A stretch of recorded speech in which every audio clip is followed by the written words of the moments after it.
দিয়ে দিচ্ছি লঙ্কার গুঁড়ো একটু। তো বন্ধুরা নমস্কার, আমি একটা নিয়ে আসছি টেস্টি খাবার। তো এখানে হবে বেগুন কেটে নিয়ে আসি ধুয়ে পরিষ্কার করে। এখানে নিয়ে আসি 3টা ডিম, নিয়ে আসি পেঁয়াজ, রসুন, কাঁচা লঙ্কা, লবণ, হলুদ, আর এখানে নিয়েছি মশলাগুলো। তো এখানে নিয়েছি আমি শুকনো লঙ্কা, শাল, গোলমরিচ, এলাচ আর জিরে। এগুলোকে আমি ভেজে নেব। আমি এই যে জিরেগুলো সব মশলাগুলো একটু ভেজে নেব ভালো করে। তো আমি ওখানে মশলাগুলো ভাজতে দিয়েছি। এখানে আমি ডিম 3টা ফেটে নেব।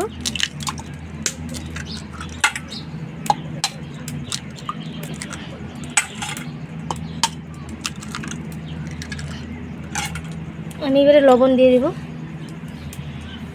আর দিয়ে দিচ্ছি হলুদ। আমি ভালো করে ফেটে দেবো এবারে এটাকে, ডিমটাকে। আর সাথে দিয়ে দিচ্ছি আমি অল্প পেঁয়াজ।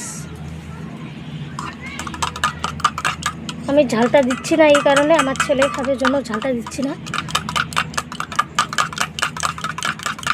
তো আমার ফাটানো হয়ে গেছে, মশলাগুলো দেখে নেব। তো আর একটু আমি লাল করে ভেজে নেব মশলাগুলোকে। আমার ভাজা হয়ে গেছে, এবার আমি তুলে নেব।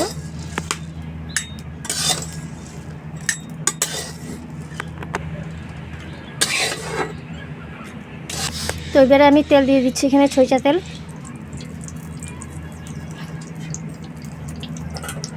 এবারে তেলটাকে নেড়ে দেবো একটু ভালো করে। তো তেলটা আমার গরম হয়ে যাবে একটু। আমি এবারে প্রথমে ডিম দিয়ে দিচ্ছি ভাজার জন্য।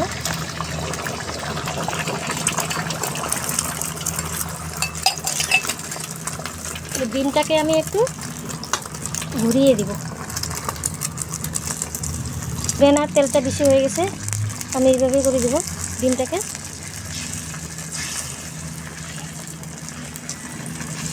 তেলটা আমার বেশি পড়ে গেছে, এইভাবে আমি দিব ডিমটাকে ভালো করে। এবারে আমি সুন্দর করে ডিমটা উল্টে দেব এইভাবে।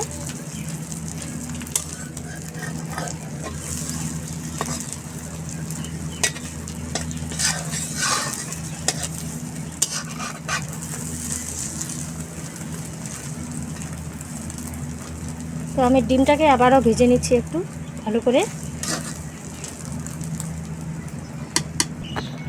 এবারে ডিমটাকে আমি উল্টে দেব একটু ভালো করে।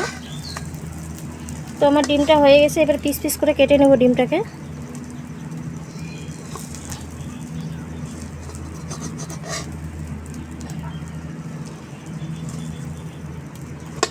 এখানে আমি 4 পিস করে নেব।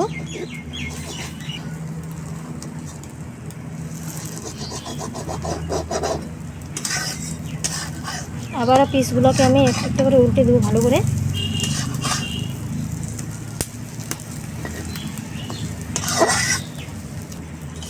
বন্ধুরা বাড়িতে তো সবাই ডিম খায়, এইভাবে রান্নাটা করবা। আমি যেভাবে রান্নাটা করি ওইভাবে রান্নাটা করবা, খাইতে সেই সুন্দর লাগে। তো এবার তাও আমি আবারও তেল দিয়ে দিচ্ছি কড়াইতে। ধোয়ানো বেগুনগুলো দিয়ে দেবো। দিয়ে দিচ্ছি আমি হলুদ, লবণ। ভালো করে আমি নেড়ে চেড়ে দেবো তখন।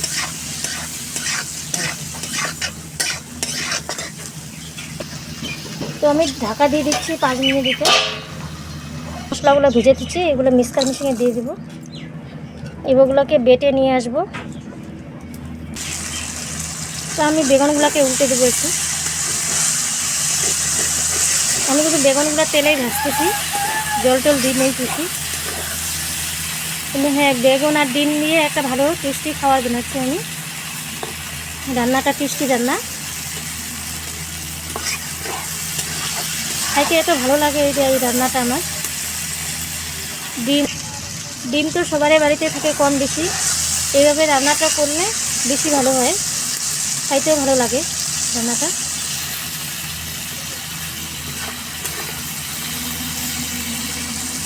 তো এবারে আমি বেগুনগুলোকে তুলে নেব।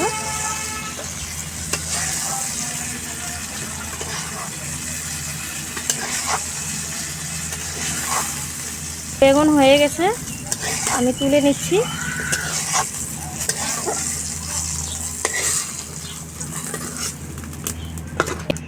তো এবারে আমি মশলাগুলো দিয়ে দেব।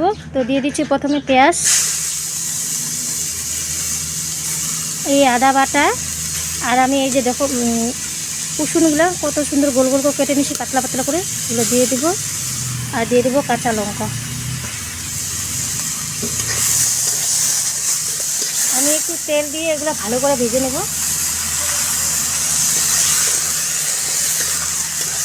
এগুলো ভাজানো হয়ে গেলে আমি একটু হালকা জল দিয়ে দেবো। তো আমি দিয়ে দিচ্ছি হলুদ, বেশি দিচ্ছি না, একটু দিচ্ছি। এবারে আবারও আমি একটু ভালো করে ভেজে নেব এটাকে।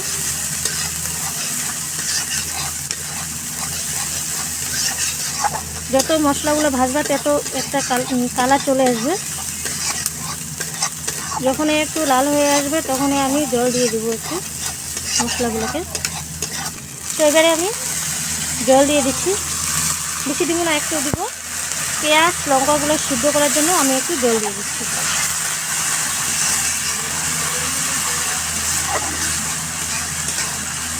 তো এটা সিদ্ধ হতে থাক।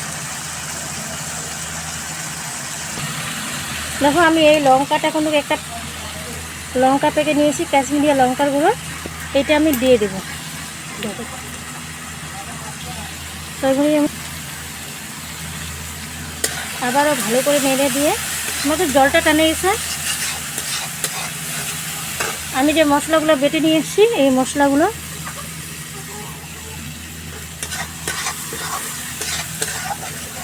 সাথে লবণ,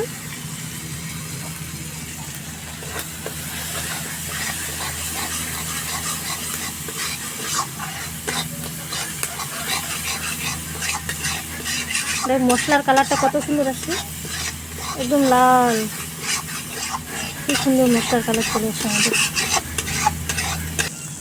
আমি কিন্তু এখানে সব মশলাগুলো দিয়ে ভালো করে কিন্তু ভেজে নিচ্ছি। পেঁয়াজ, রসুন, কাঁচা লঙ্কা, কাশ্মীরি লঙ্কার গুঁড়ো আর এই যে আমি মশলাগুলো ভাজলাম এই মশলাগুলো দিয়ে আমি সম্পূর্ণটা কিন্তু ভালো করে ভেজে নিচ্ছি। এবারে আমি দিয়ে দেব জল।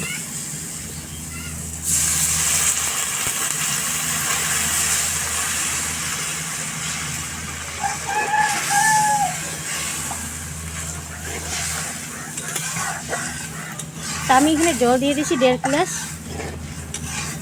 এবারে ফুটিয়ে নেব এটা ঝোলটাকে। আমি যেন বেগুনগুলোকে দিয়ে দিব এখন।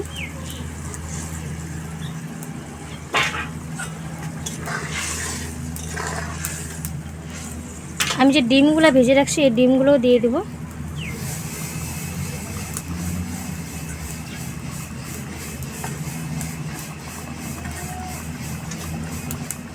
এবারে ভালো করে আমি নেড়ে দেবো এটাকে।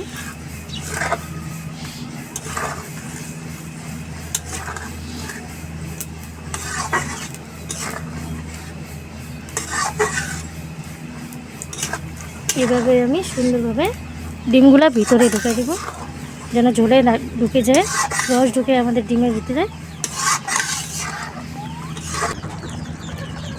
তো বন্ধুরা আমার তরকারিটা হয়ে গেছে, এবার উলে নেব এটাকে। তরকারিটা আমি